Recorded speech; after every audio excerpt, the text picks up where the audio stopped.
الحمد للہ وکفى وسلام علی عباده الذین اصطفى لا سیما علی سید الرسل وخاتم الانبیاء وعلى آلہ الذین سلکوا علی طریق الہدى اما بعد فاعوذ باللہ من الشیطان الرجیم بسم اللہ الرحمن الرحیم قال قائل منهم كم لبثتم قالوا لبثنا يوما أو بعض يوم قال بل ربكم أعلم بما لبثتم صدق الله العظيم وصدق رسوله النبي الكريم ونحن على ذلك لمن الشاهدين والشاكرين والحمد لله رب العالمين درود پاک پڑھیں اللہم صلی علی سیدنا و مولانا محمد وعلی آل سیدنا و مولانا محمد وبارک وسلم اللہم صلی علی سیدنا و مولانا محمد وعلی آل سیدنا و مولانا محمد وبارک وسلم اللہم صلی علی سیدنا و مولانا محمد وعلی آل سیدنا و مولانا محمد وبارک وسلم رب اشرح لي صدري ويسر لي امري واحلل عقدة من لساني يفقهوا قولي رب زدني علما سبحانك لا علم لنا الا ما علمتنا انك انت العليم الحكيم انتہائی قابل احترام، قابل صد احترام و تکریم معزز و مکرم سامعین کرام، گزشتہ 2 جمعوں سے ایک بات آپ کے سامنے عرض کر رہا ہوں کہ اللہ تعالیٰ کی صفات میں سے ایک صفت ہے عالم الغیب ہونا، اور یہ ایسی صفت ہے کہ اللہ تعالیٰ نے اپنے ساتھ علم غیب میں کسی بھی مخلوق کو اللہ تعالیٰ نے شریک نہیں کیا، نہ اس میں انسان اللہ تعالیٰ کے شریک ہیں، نہ فرشتے شریک ہیں، نہ جنات شریک ہیں۔ لیکن میں نے آپ کو عرض کی کہ عام طور پر لوگوں کا یہ خیال ہے کہ فرشتے بھی عالم الغیب ہوتے ہیں، جنات بھی عالم الغیب ہوتے ہیں، اور اسی طرح بعض لوگوں کا کہ اولیاء اللہ بھی عالم الغیب ہوتے ہیں اور انبیاء کرام بھی عالم الغیب ہوتے ہیں۔ یہ بعض لوگوں کا خیال ہے جو کہ ٹھیک نہیں ہے۔ گزشتہ 2 جمعوں میں نے آپ کے سامنے 2 باتیں عرض کی ہیں کہ فرشتے عالم الغیب نہیں ہیں، اس پر جو قرآنی دلائل تھے وہ میں نے آپ کے سامنے عرض کیے ہیں۔ اسی طرح جنات بھی عالم الغیب نہیں ہیں، اس پر بھی قرآنی دلائل، قرآنی واقعات آپ کے سامنے میں نے عرض کیے ہیں۔ آج کے جمعہ میں اختصار کے ساتھ کہ اولیاء اللہ جو اللہ کے ولی ہیں کیا وہ عالم الغیب ہوتے ہیں؟ چونکہ اولیاء اللہ کو اللہ تعالیٰ نے اپنی دوستی عطا فرمائی ہوتی ہے، بڑا مقام اور مرتبہ عطا فرمایا ہوتا ہے، وہ عام لوگوں سے بہت اونچے درجے کے لوگ ہوتے ہیں، ان کا جہان ہی الگ جہان ہوتا ہے، اللہ تعالیٰ نے ان کو اپنا قرب، اپنی دوستی عطا فرمائی ہوتی ہے۔ تو بعض لوگ ان کی بعض الہام کی وجہ سے یا کشف و کشوف کی وجہ سے جو کبھی کبھار کوئی واقعات پیش آ جاتے ہیں جو اللہ کی طرف سے ہوتے ہیں، تو لوگ یہ سمجھتے ہیں کہ شاید یہ حضرات کیا ہیں، عالم الغیب ہیں۔ بلکہ آج کل تو معیار بہت گر گیا ہے، اللہ والے اور جو دنیا دار اللہ والے بنے ہوئے ہیں ان کو پہچاننا ہی بڑا مشکل ہو رہا ہے۔ بلکہ آج کل زیادہ عوام کا نظریہ یہ ہے کہ جو بندہ ننگ دڑنگ ملنگ ہو نا اس کو کہتے ہیں یہ پہنچی ہوئی سرکار ہے، حالانکہ اللہ کی ذات کی دوستی کے ساتھ اس کا کوئی تعلق نہیں ہوتا، ولایت کے ساتھ اس کا کوئی تعلق نہیں ہوتا۔ جس کو نماز کا پتہ نہیں ہے، روزے کا پتہ نہیں ہے، احکامات کا پتہ نہیں ہے، شریعت کا پتہ نہیں ہے، جس کو کپڑے پہننے کا صفائی اور ستھرائی کا پتہ نہیں ہے، اس کو لوگوں نے آج بنا دیا ہے کہ یہ کیا ہے، اللہ کا ولی ہے۔ وہ ڈونگی ہوتے ہیں، چرسی پوڈری لوگ ہوتے ہیں، وہ اللہ کے ولی بات سمجھ آئیے کہ نہیں؟ اللہ کا ولی کون ہوتا ہے؟ انشاءاللہ میں آپ کو ولایت پر ان چیزوں پر انشاءاللہ میں کبھی تفصیلی بات آپ کے سامنے عرض کروں گا۔ بہرحال یہ اللہ کی عطا ہوتی ہے، بہت بڑی عطا ہوتی ہے اس میں کوئی شک نہیں ہے، اور زندگیاں لگ جاتی ہیں تب جا کر اللہ تعالیٰ اپنی دوستی عطا فرماتے ہیں۔ کوئی سوکھا کام نہیں ہے، کوئی آسان کام نہیں ہے۔ شیخ عبد القادر جیلانی رحمہ اللہ تعالیٰ علیہ، اللہ نے بہت اونچا مقام عطا فرمایا ہے۔ بایزید بستامی رحمہ اللہ کو اللہ نے بہت اونچا مقام عطا فرمایا ہے۔ جنید بغدادی رحمہ اللہ کو اللہ نے بہت اونچا مقام عطا فرمایا ہے۔ ہمارے حضرت لاہوری صاحب رحمہ اللہ کو اللہ نے بہت اونچا مقام عطا فرمایا ہے۔ حضرت حاجی امداد اللہ مہاجر مکی رحمہ اللہ کو اللہ نے بہت اونچا مقام عطا فرمایا ہے۔ اسی طرح مولانا قاسم نانوتوی صاحب رحمہ اللہ بڑے بڑے بزرگ گزرے ہیں۔ ہاں، شیخ عبد القادر رائے پوری رحمہ اللہ تعالی علیہ، جو حاجی صاحب کے بھی پیر صاحب تھے، حاجی عبد الوہاب صاحب کے بہت اونچے درجے کے ولی تھے، 26 سال تک روزے میں رہے ہیں۔ کتنے سالوں تک؟ 26 سال تک مسلسل روزے میں رہے ہیں، سوائے ان دنوں کے جس طرح عید کے دنوں میں، جن دنوں میں منع ہوتا ہے روزوں کے علاوہ پوری یہ زندگی ان کی روزے میں گزری ہے۔ بلے بڑے اللہ والے تھے، بہت اللہ والے۔ اور ایسے نہیں ہے، چھوٹی سی بات آپ کو عرض کر دوں، درمیان میں بات آ گئی ہے۔ شیخ عبد القادر رائے پوری رحمہ اللہ نا، یہ بہت بڑے اللہ کے ولی اور ولایت ملی کیسے ان کو؟ کوشش محنت دیکھیں آپ۔ ان کے بزرگ تھے شیخ عبد الرحیم رائے پوری رحمہ اللہ تعالی علیہ، بہت بڑے بزرگ، بہت بڑے اللہ والے تھے۔ تو یہ ان کے والد صاحب بھی ان سے بیعت تھے۔ تو یہ جیسے ہی نوجوان عالم بنے نا، جوان تھے بالکل، تو یہ پیر صاحب سے بیعت ہونے کے لیے گئے، ملاقات کے لیے گئے۔ پیر صاحب نے جب دیکھا کہ بھئی بندہ بڑی صلاحیتوں والا ہے، بڑا، ہاں اللہ والے ہوتے ہیں، ان کی نظر ہوتی ہے، دیکھ لیا بندہ بڑی صلاحیتوں والا ہے۔ ایک آدھ دن رہا، آپ کو پتہ ہے لمبے سفر ہوتے تھے، پیدل سفر ہوتے تھے، ہاں جی، جب جاتے تھے ملنے کے لیے ایک آدھ دن رہ کے تو پھر واپس آ جاتے تھے۔ تو فرمایا کہ جب ان سے ملاقات ہوئی، رات گزری، ایک آدھ دن گزرا، قافلے کے ساتھ گئے ہوئے تھے، سارے رخصت ہونے لگے تو انہوں نے بھی اجازت چاہیے کہ حضرت مجھے اجازت دیں۔ تو حضرت نے کہا بری اوہ، میں تو یہ سمجھا تھا کہ تو ہوگا، میں ہوں گا اور اللہ کی ذات ہوگی۔ کہتے ہیں حضرت تو ٹھیک ہے نا، اگلے لمحے فیصلہ کر لیا، اگلے لمحے کہا یار ایسے ہی ہوگا حضرت جیسے آپ فرما رہے ہیں، آپ ہوں گے، میں ہوں گا اور اللہ کی ذات ہوگی بس۔ تو فرمایا کہ پھر میرے پاس رہ جاؤ۔ فرمایا کہ کہنے لگے کہ میں نے والد صاحب سے یہ وعدہ کیا تھا کہ میں فلاں دن واپس آؤں گا، تو میں جاتا ہوں والد صاحب سے اجازت لے کے آ جاتا ہوں، ان کو بتا کے آ جاتا ہوں۔ اچھا، ادھر سے قافلے کے ساتھ ادھر گھر جا کر پہنچے، والد صاحب کو بتایا۔ اس وقت کے والدین بھی بڑے بزرگ ہوتے تھے کہ حضرت نے یہ فرمایا کہ تو ہوتا، میں ہوتا اور اللہ ہوتا، اور تو جانے کی بات کر رہا ہے۔ تو فرمایا کہ تجھے آنے کی کیا ضرورت تھی، ادھر ہی رہ جاتا حضرت نے جب یہ بات فرمائی ہے تو۔ فرمایا کہ اسی وقت والد نے تیار کیا اور واپس بھیج دیا، اور اگلے 15 سال حضرت شیخ عبد الرحیم رائے پوری رحمہ اللہ کے پاس رہے اور اللہ کی دوستی حاصل کی، اور بہت بڑے وقت کے ولی بنے پھر یہ۔ اور پھر آپ دیکھیں اللہ نے ان کو کیا مقام اور مرتبہ عطا فرمایا۔ یہ بڑے بڑے حضرات ان کے مرید ہیں، حاجی عبد الوہاب صاحب، لاہوری صاحب، یہ بڑے بڑے حضرات سارے ان کے مرید ہیں جو اتنے بڑے بڑے ولی ہیں۔ بات سمجھ آ رہی ہے کہ نہیں؟ تو بہرحال بات یہ عرض کر رہا تھا کہ لوگ بعض دفعہ یہ سمجھتے ہیں کہ اولیاء اللہ کے کشف اور کشوف کی وجہ سے یا الہام کی وجہ سے کہ شاید یہ عالم الغیب ہیں۔ تو بھائی ان کا مقام اور مرتبہ تو بہت اونچا ہے، لیکن یہ لوگ بھی عالم الغیب کہ ہر بات کا، ہر ذرے ذرے کا علم ہو جانا نہ ان کی شان کے لائق ہے اور نہ ان کو ہوتا ہے۔ میں آپ کو قرآن پاک سے، احادیث سے 2-4 باتیں عرض کروں گا کہ جن کی ولایت پر اللہ نے خود مہر لگا دی ہے کہ یہ میرے بہت قریب کے ولی ہیں، وہ بھی عالم الغیب نہیں ہیں۔ قرآن کے اندر واقعات موجود ہیں۔ اصحاب کہف کو جانتے ہیں؟ ہاں جی، واقعہ سنا ہوا ہے؟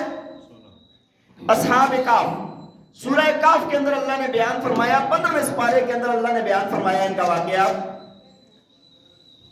بڑے بزرگ شخصیات تھے جن کی ولایت کا اللہ نے خود قرآن میں فرما دیا ہے، ان کی بزرگی کا اللہ نے خود قرآن میں فرما دیا ہے، تو وہ پکے ولی ہیں، ان کی ولایت میں کوئی شک نہیں ہے۔ اور قربانی دیکھیں آپ، قربانی انہوں نے یہ دی کہ وقت کا بادشاہ تھا، بت پرست تھا، مشرک تھا، وہ زبردستی لوگوں کو شرک پر لگاتا تھا، بتوں کی عبادت پر لگاتا تھا، بتوں کے سامنے سجدے کرواتا تھا، کسی کو توحید پر نہیں چھوڑتا تھا، اگر جو نہیں مانتا تھا اس کو قتل کر دیا جاتا تھا۔ یہ چند ایک نوجوان تھے، اللہ نے ان کو سمجھ عطا فرمائی، توحید کے اوپر ڈٹ گئے، پکے ہو گئے، اور جا کر بادشاہ کے سامنے جا کر انہوں نے اعلان کر دیا کہ بھائی ہم اللہ کو وحدہ لا شریک مانتے ہیں، اللہ کے ساتھ کسی کو بھی شریک نہیں مانتے ہم۔ جان کا خطرہ ہے، سب کچھ ہے، لیکن جا کر بادشاہ کے سامنے سریعام یہ بات کر دی کہ اللہ کی ذات وحدہ لا شریک ہے، اگر اللہ کے ساتھ ہم نے کسی کو شریک کیا تو ہم تو تباہ و برباد ہو جائیں گے۔ بادشاہ چونکہ جو بندہ ایسی بات کرتا تھا اس کو قتل کر دیتا تھا، لیکن یہ بڑے لوگوں کی اولاد تھی، ہاں جو سلطنت کے اندر شریک تھے، ایسے لوگوں کی اولادیں تھی یہ، تو وہ کیا ان کو مہلت دی کہ بھائی میں تمہیں مہلت دیتا ہوں، جلدی سدھر جاؤ ورنہ تمہیں قتل کر دوں گا۔ اب یہ نوجوان واپس آئے، آ کر انہوں نے مشورہ کیا کہ یار ہم تو ادھر اگر رہے تو مارے گئے، یا تو دین سے پھرنا پڑے گا یا تو ہم مارے جائیں گے۔ انہوں نے مشورہ کر کے کہا کہ ہم یہاں سے سفر کرتے ہیں، کہیں روپوش ہو جاتے ہیں۔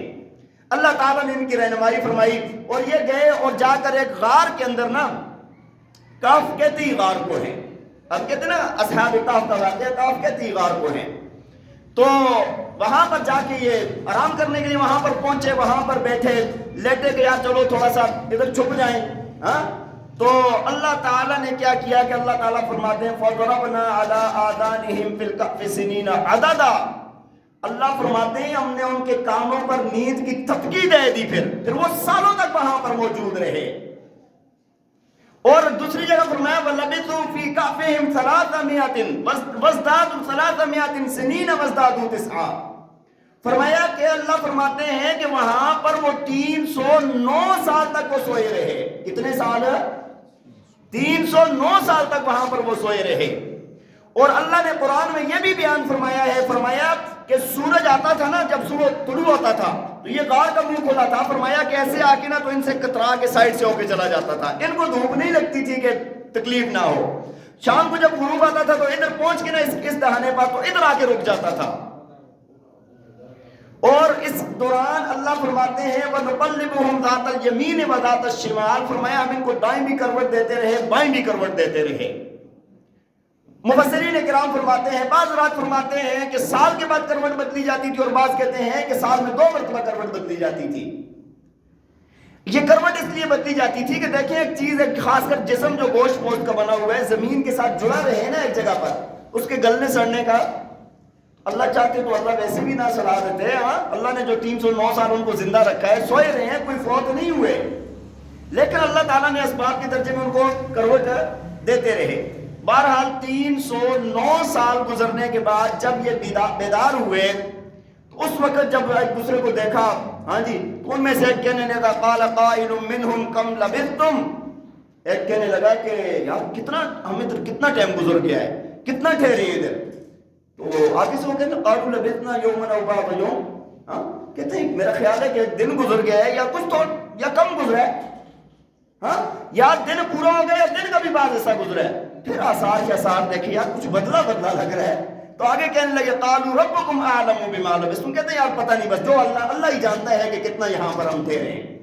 بہرحال بھوک لگی ہوئی ہے تو کھانے کے لیے کسی کو بھیجا جائے، انہوں نے کچھ پیسے دیے اور کھانا منگوانے کے لیے بازار بھیجا اور کہا بھائی بڑی احتیاط سے لے کر آنا، ہمارا بتانا بھی نہیں اور خود بھی کسی کو پہچان نہ ہونے دینا۔ وہاں پر گئے، اس وقت وہ پہلے والا بادشاہ مر کھپ گیا تھا، دوسرا بادشاہ آ گیا جو بڑا موحد تھا، اور اللہ کی کرنی ایسی ہوئی کہ اس وقت ایک بہت بڑا جھگڑا لگا ہوا تھا ان لوگوں میں۔ جھگڑا یہ تھا کہ وہ لوگ کہتے تھے کہ وہ مرنے کے بعد دوبارہ اٹھنے کے منکر لوگ اس وقت پائے جاتے تھے، تو اس نے اللہ تعالیٰ سے بڑی دعا مانگی کہ یا اللہ کوئی ایسا انتظام فرما دے، ان لوگوں کو میں سمجھا دوں۔ یہ بندہ کیا بازار میں جا کر سکہ دیتا ہے، ہاں 309 سال پرانا، ابھی وہ کرنسی ختم ہو گئی ہے، ہاں جی دیتا ہے، کہتا ہے جی یہ فلان چیز دے دے کھانے پینے کی، کہتے ہیں کہ بندہ منہ کو دیکھ رہے، کہتے ہیں کدھر سے لے کر آئے ہو؟ ہاں میرے پیسے۔ اس نے سمجھا اس کو کوئی خزانہ مل گیا، یہ تو بہت پرانا سکہ ہے، کوئی خزانہ مل گیا ہے، ہاں جی اور لوگ بھی جمع کر دیے، لوگ جمع ہو گئے، پوچھنے لگ گئے نا میرے اپنے پیسے ہیں، کوئی خزانہ نہیں ملا، کچھ بھی نہیں ہے۔ انہوں نے کہا نہیں یہ تو ابھی کی کرنسی ہے ہی نہیں۔ اس کو بادشاہ کے پاس لے گئے، بادشاہ نے جب دیکھا بادشاہ بڑا خوش ہوا، اس کے بعد واپس ان کے پاس آئے۔ بہرحال یہ تفصیلی واقعہ اللہ تعالیٰ نے سورہ کہف میں بیان فرمایا ہے۔ بات جو میں عرض کر رہا تھا کہ لوگوں کا جو یہ خیال ہے کہ اولیاء اللہ عالم الغیب ہوتے ہیں، اس واقعے میں جو پکے اللہ کے ولی ہیں ان کو یہ بھی پتہ نہیں ہے کہ ہم یہاں پر 1 دن ٹھہرے ہیں یا آدھا دن ٹھہرے ہیں۔ اپنی ذات کا پتہ نہیں ہے. بات سمجھ آ رہی ہے کہ نہیں؟ اللہ نے قرآن میں واقعہ بیان فرمایا ہے نا. تو اس وجہ سے یہ سمجھنا کہ اولیاء اللہ عالم الغیب ہوتے ہیں، یہ صفت صرف اور صرف اللہ کی ہے. اللہ تعالیٰ نے صفت کے اندر کسی مخلوق کو بھی شریک نہیں کیا. بات سمجھ آ رہی ہے کہ نہیں؟ کشف کشوف ہونا، میں نے آپ کو بتایا نا کہ ذرے ذرے کا علم ہو جانا دنیا کے اندر، اور پوری کائنات کے ایک ذرے کا علم ہو جانا، اس کو علم غیب کہتے ہیں. کوئی کشف ہو جانا، کشوف ہو جانا، کرامت کا ظاہر ہو جانا، الہام ہو جانا، یہ علم غیب نہیں ہے، یہ علم غیب ہے. بات سمجھ آ رہی ہے کہ نہیں؟ اور دوسرا واقعہ ایک قرآن نے بیان کیا ہے. بی بی مریم کو جانتے ہیں؟ جانتے ہیں جی؟ ہاں، ان کا خاندان نا، اللہ تعالیٰ نے بی بی مریم کو، شاید آپ نے سنا ہوگا کہ بڑی اللہ کی ولیہ ہیں، بزرگ ہیں، عیسیٰ علیہ السلام کی والدہ ہیں. پیچھے کا نہیں پتہ، ان کا پیچھے خاندان بھی انتہائی بزرگ خاندان تھا. ان کا پیچھے جو خاندان ہے نا، یہ حضرت سلیمان علیہ السلام کی اولاد میں سے ہیں، اور یہ بڑا ہی بزرگ خاندان تھا. حضرت عمران جو ان کے والد ہیں بی بی مریم کے، وہ بیت المقدس کے امام تھے. بات سمجھ آئی؟ اور جو ان کی والدہ ہے نا، وہ وقت کی ولیہ تھی.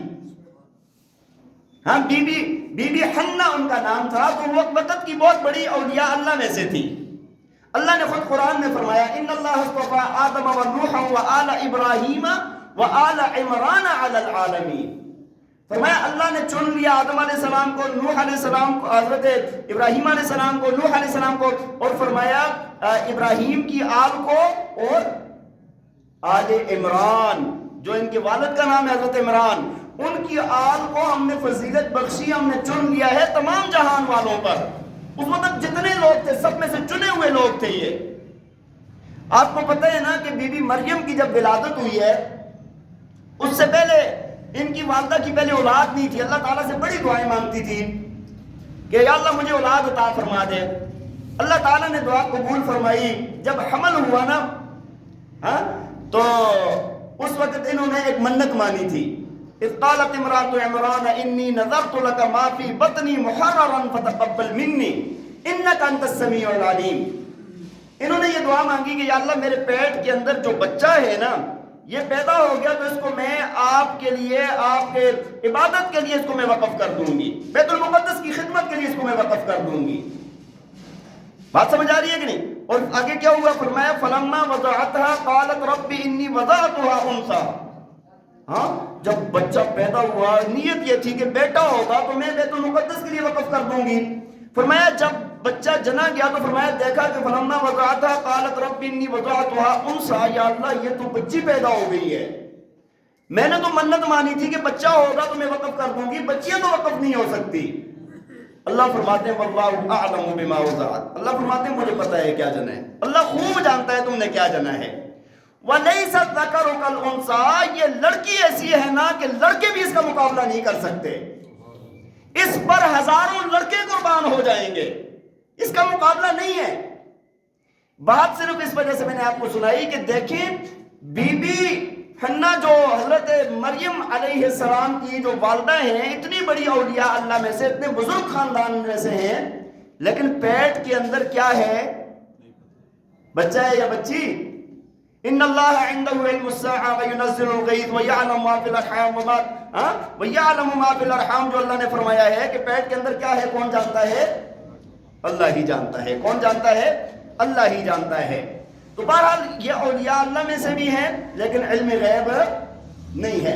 اسی طرح بی بی مریم خود اللہ نے فرمایا نا اذ قالت الملائکۃ یا مریم ان اللہ اصطفاک وطہرک واصطفاک علی نساء العالمین.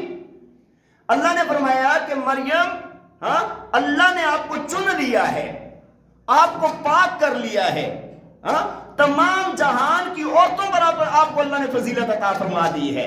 واصطفاک علی نساء العالمین.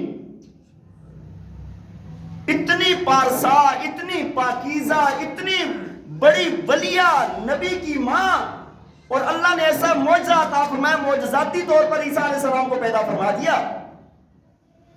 زندگی ساری کتنی طہارت اور پاکیزگی میں گزری. اللہ تعالیٰ نے سورہ مریم نازل فرمائی ہے، اس میں آپ دیکھیں کتنا لمبا تذکرہ آتا ہے بی بی مریم کا، حضرت عیسیٰ علیہ السلام کی ولادت کا۔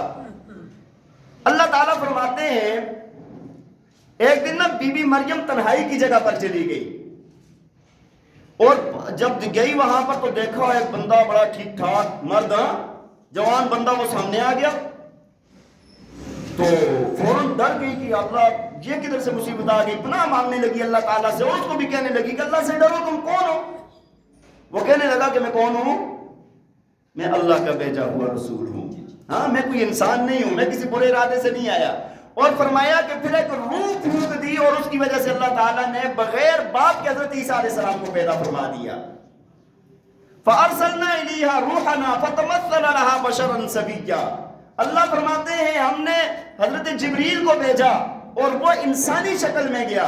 قالت انی اعوذ بالرحمن منک ان کنت تقیا، کہنے لگی کہ میں تجھ سے اللہ کی پناہ چاہتی ہوں اگر تجھے اللہ کا ڈر ہے تو۔ کیا کہنے لگی؟ قال انما انا رسول ربک، ہاں میں تو اللہ کا بھیجا ہوا رسول ہوں، فرشتہ ہوں، لأہب لک غلاما زکیا، ہاں میں تجھے بیٹا دینے آیا ہوں، اللہ کی طرف سے تجھے کیا دینے آیا ہوں؟ وہ کہنے لگی مجھے کسی بشر نے چھوا نہیں، کوئی میری شادی نہیں ہوئی اور کچھ نہیں ہوا، کیسے بیٹا ہوگا؟ تو انہوں نے کہا قال کذالک، اسی طرح ہوگا جس طرح اللہ کرے گا، اللہ کے لیے کوئی مشکل نہیں ہے۔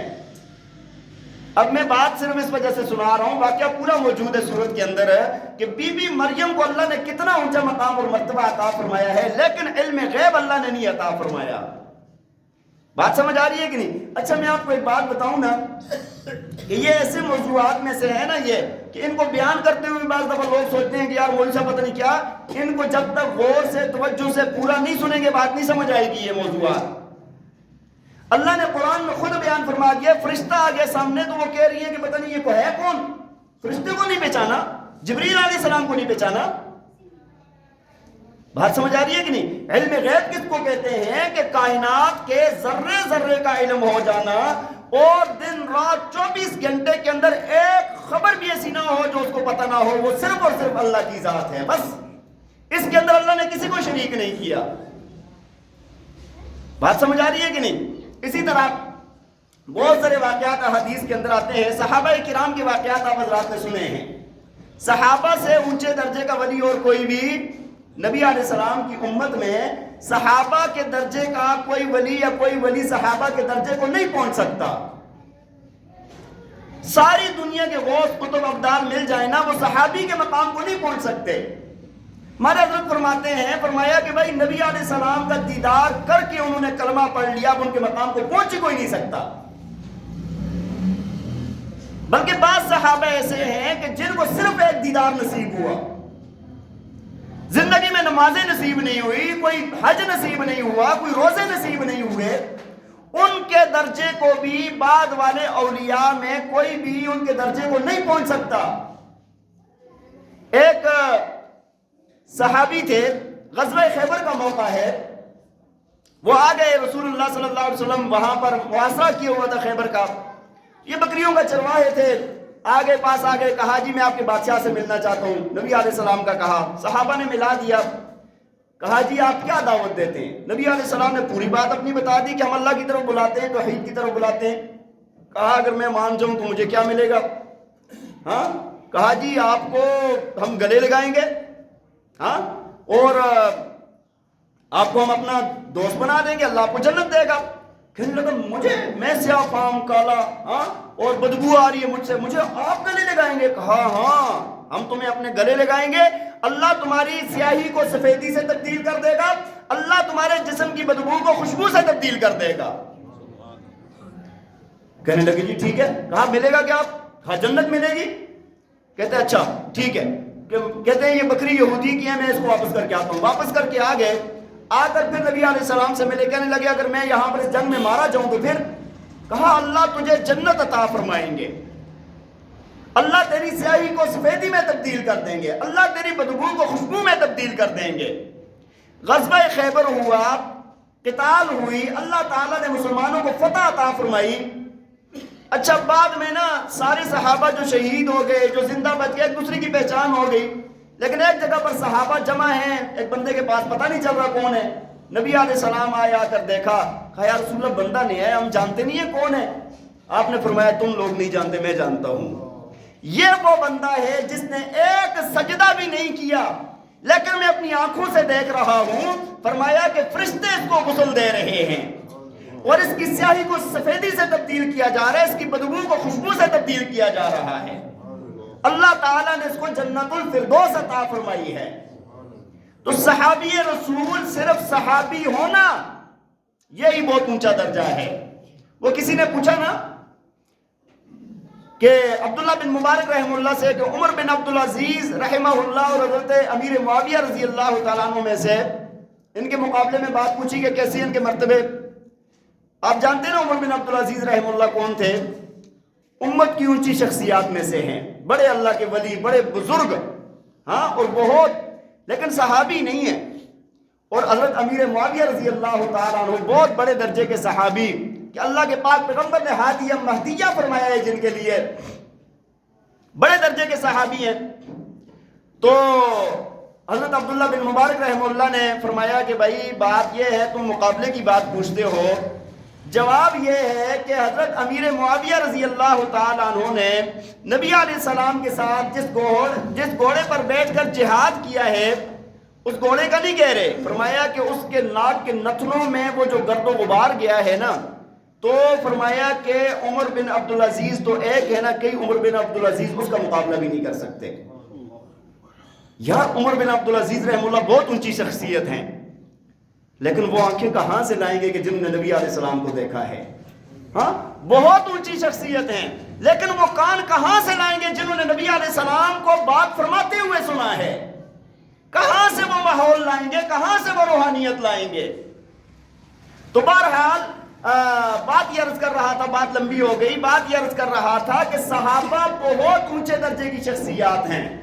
بعد والے آنے والے چونکہ جتنے اونچے درجے پر بھی پہنچ جائیں صحابہ کے مقام کو نہیں پہنچ سکتے۔ اور حدیث کے اندر کئی ایسے واقعات ہیں کہ صحابہ کو ایک بات پوچھی گئی اور ان کو بات کا پتہ نہیں ہے، علم نہیں ہے۔ صحابہ میں سب سے اونچے مقام والے کون ہیں؟ ایک ہی واقعہ آپ کو سنا دیتا ہوں، وقت بھی کم ہے۔ صحابہ میں سب سے اونچے مقام والی شخصیت کون سی ہے؟ حضرت ابو بکر صدیق رضی اللہ تعالیٰ عنہ۔ تمام امت کا اس پر اجماع ہے، تمام امت کا اس کے اوپر کیا ہے؟ اجماع ہے۔ ہمارے حضرت نے فرمایا کہ انبیاء کے بعد کائنات میں سب سے خوش قسمت ترین انسان صدیق اکبر رضی اللہ تعالیٰ عنہ ہیں، اور سب سے بڑا بدبخت ترین انسان نبی علیہ السلام کی امت میں وہ عبداللہ بن ابی منافق ہے۔ وجہ کیا ہے؟ عبداللہ بن ابی کون ہے؟ عبداللہ بن ابی ہمارے حضرت نے فرمایا وہ بندہ ہے کہ جس نے نبی علیہ السلام کے ہاتھ پر بیعت کی، سامنے بیٹھا، کلمہ پڑھا، نمازیں پڑھی، روزے رکھے، جہاد میں شریک ہوا، نبی علیہ السلام کے فرمان سنے، لیکن اپنی تکبر کی وجہ سے، منافقت کی وجہ سے اسلام کو قبول نہ کر سکا۔ نبی علیہ السلام کے ہوتے ہوئے، سامنے دیکھتے ہوئے محروم رہ گیا یہ بندہ۔ بلکہ ایک واقعہ بھی سنایا آپ کو، وہ بھی سنا دیتا ہوں۔ فرمایا حضرت نے فرمایا نا کہ جب یہ عبداللہ بن ابی جو تھا، اس کو جو ضد تھی نا نبی علیہ السلام سے، وہ یہ بھی تھی کہ بھائی میری تاج پوشی ہونے والی تھی، مجھے سردار بنانا تھا مدینے والوں نے۔ نبی علیہ السلام جب مدینے چلے گئے تو اس کی تاج پوشی رہ گئی، ساری تیاریاں ہو گئی تھی، اس کو اندر سے بڑا حسد تھا، بڑی جلن تھی۔ بات سمجھ آ رہی ہے کہ نہیں؟ تو اس بات میں عمر میں بھی تھوڑا سا فرمایا کہ 2 سال کوئی 2-3 سال یا اس طرح کوئی، اس کی عمر بھی بڑی تھی، تو اس کو اندر سے بڑا حسد، بڑی جلن تھی کہ یار مجھ سے جو ہے نا سرداری رہ گئی ہے، مجھے تاج پوشی ہونی تھی، فلاں فلاں فلاں۔ فرمایا کہ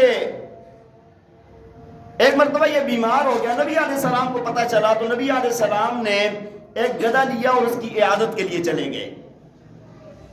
نبی پاک صلی اللہ علیہ وسلم کی ذات گرامی خود عبداللہ بن ابی جو منافق ہے اس کی عیادت کے لیے خود تشریف لے گئے۔ احادیث کی کتابوں میں یہ واقعہ موجود ہے۔ فرمایا کہ جب وہاں پر پہنچے تو اس نے دیکھا، اس نے اپنا ذرا سامنے بندے بٹھائے ہوئے تھے، بات چیت کر رہا تھا ان کے ساتھ، تو جب اس نے دیکھا نا تو اس نے کہا، اس نے اندر یہ سوچا کہ یار اب نبی علیہ السلام آ گئے، اب جو میرے سامنے بیٹھے ہیں اب یہ پھر اٹھ جائیں گے۔ ہاں جی، تو نبی علیہ السلام آئے، اپنا جو گدھا تھا اس سے نبی علیہ السلام اترے تو اس نے دور سے آواز دی، او بھائی اس گدھے کی بدبو کو ہم سے دور رکھو، نعوذ باللہ من ذالک۔ اللہ کا پیغمبر، اللہ کا پاک پیغمبر تیری عادت کے لیے آیا بدبخت، اور تو کیا کہہ رہا ہے؟ کائنات کی سب سے بڑی ہستی، کائنات کی سب سے بڑی شخصیت تیرا پوچھنے کے لیے آئی ہے. ہاں تیرا تو چاہیے تھا تو سر کے بل چل کے آ جاتا، تو پلکیں بچھا دیتا سامنے. لیکن کیا کہتا ہے بھائی دور رکھو، کہتے کو اس کی بدبو کو ہم سے دور رکھو. تو سامنے جو لوگ بیٹھے تھے نا، فرمایا ان کے اندر صحابہ بھی تھے کچھ. ہاں جی، ایک صحابی نے کہا فرمایا کہ چپ ہو جا، اس گدے کی خوشبو تجھ سے زیادہ اچھی ہے، بدبو تجھ سے آ رہی ہے. فرمایا وہاں پر آپس میں کچھ اس کے بندے تھے، کچھ لڑائی جھگڑا دوسرا تیسرا ہوا. لیکن بات یہ ہے کہ اتنا سب کچھ ہونے کے بعد بھی اس بندے کی مغفرت ہے. نبی علیہ السلام کا کلمہ بھی پڑھا، سب کچھ کیا، مغفرت نہیں ہوئی. نبی علیہ السلام نے خود جنازہ بھی پڑھایا، پھر بھی مغفرت نہیں ہوئی. بات سمجھ آ رہی ہے؟ جنازہ خود پڑھایا ہے، مغفرت نہیں ہوئی. اللہ تعالیٰ نے فرمایا ان تستغفر لهم 70 مرة فلن يغفر الله لهم. آپ نے تو ایک بار اس کا جنازہ پڑھایا ہے نا، 70 بار پڑھا دیں پھر بھی معاف نہیں کرنا میں نے. تو بہرحال بات یہ عرض کر رہا تھا کہ کائنات کی سب سے خوش نصیب شخصیت کون ہے انبیاء کے بعد؟ صدیق اکبر رضی اللہ تعالیٰ عنہ. اور سب سے بدبخت انسان کون ہے؟ عبداللہ بن ابی منافق. سب کچھ ہونے کے باوجود بھی محروم ہو گیا. تو صدیق اکبر رضی اللہ تعالیٰ عنہ کے سامنے ایک بندے نے سوال کیا کہ اگر کوئی بندہ مر جائے اور اس کی ورثاء میں دادی بھی ہو تو دادی کو کیا ملے گا؟ ورثاء میں دادی ہو تو دادی کو وراثت میں کتنا حصہ ملے گا؟ اب یہ معاملہ کبھی آپ کے سامنے ہوا نہیں تھا. ہاں جی، آپ نے فرمایا مجھے تو پتہ نہیں ہے، مجھے تو پتہ. اور یہ کوئی ایسی بات نہیں ہے کہ بھائی کسی بات کا پتہ نہ ہونا کوئی ایسی بات ہے کہ ان کے لیے کوئی عیب کی بات تھی. فرمایا مجھے پتہ نہیں ہے اس کا.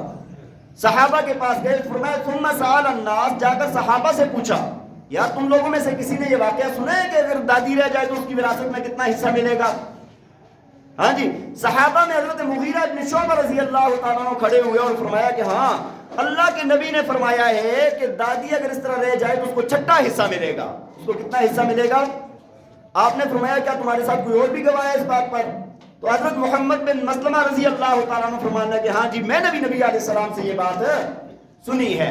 تو بہرحال بات یہ عرض کر رہا تھا کہ صدیق اکبر رضی اللہ تعالیٰ عنہ کتنی اونچی درجے کی شخصیت ہیں، لیکن عالم الغیب وہی اور ولی تو بات کی بات ہے نا، ہم جیسا ولی تو ہو ہی کوئی نہیں سکتا نا. بات سمجھ آ رہی ہے کہ سب سے اونچی شخصیت میں نے آپ کو بتایا. اس وجہ سے اپنے عقائد کو درست کرنے کی ضرورت ہے. بعض چیزیں ایسی ہیں کہ جن کے اندر ہم بہت مار کھا رہے ہیں اور انجان ہونے کی وجہ سے مار کھا رہے ہیں. میں نے آپ کو پہلے بتایا ہے کہ اولیاء اللہ کا مقام اللہ تعالیٰ نے کائنات کے سب سے اونچے لوگ جو انبیاء کے بعد بنائے ہیں، صحابہ کے بعد ان لوگوں کے بعد جو بنائے ہیں وہ اولیاء ہی ہیں. اللہ کی دوستی ان کو نصیب ہوتی ہے، اللہ کے قرب کے مقامات ان کو اللہ عطا فرماتے ہیں. اور ان میں اپنے اپنے درجات حضرت بیان فرماتے رہتے ہیں کہ اللہ تعالیٰ اولیاء اللہ میں کیا کیا درجات ہیں، ہمیں تو نام بھی نہیں آتے. ہاں جی کہ یہ کون سے درجے کا، پھر کون سے درجے کا، پھر کون سے درجے کا. لیکن یہ ہے کہ بہت اونچے درجے کی شخصیات ہوتی ہیں، اللہ کا بڑا قرب حاصل ہوتا ہے. اتنے سب کچھ کے باوجود بھی علم غیب اللہ تعالیٰ نے ان کو عطا نہیں فرمایا.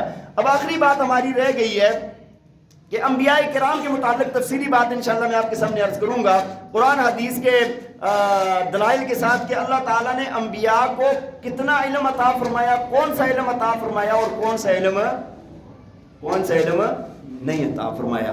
سب پوری کائنات میں سب سے زیادہ علم اللہ نے انبیاء کو عطا فرمایا. پوری دنیا کا علم مل جائے نا، کسی ایک نبی کے علم کا مقابلہ نہیں کر سکتے، اس کے سامنے قطرے کی حیثیت ہے. لیکن اللہ کے علم کے مقابلے میں انبیاء کا علم بھی قطرے کی حیثیت رکھتا ہے. سارے انبیاء کا علم اللہ کے علم کے مقابلے میں. بات سمجھ آ رہی ہے کہ نہیں؟ اس وجہ سے انشاءاللہ تفصیلی بات اس پر عرض کروں گا. اللہ تعالی ہمیں عمل کرنے کی توفیق عطا فرمائے. وآخر دعوانا ان الحمدللہ رب العالمین. اذان کے بعد سنتیں ادا.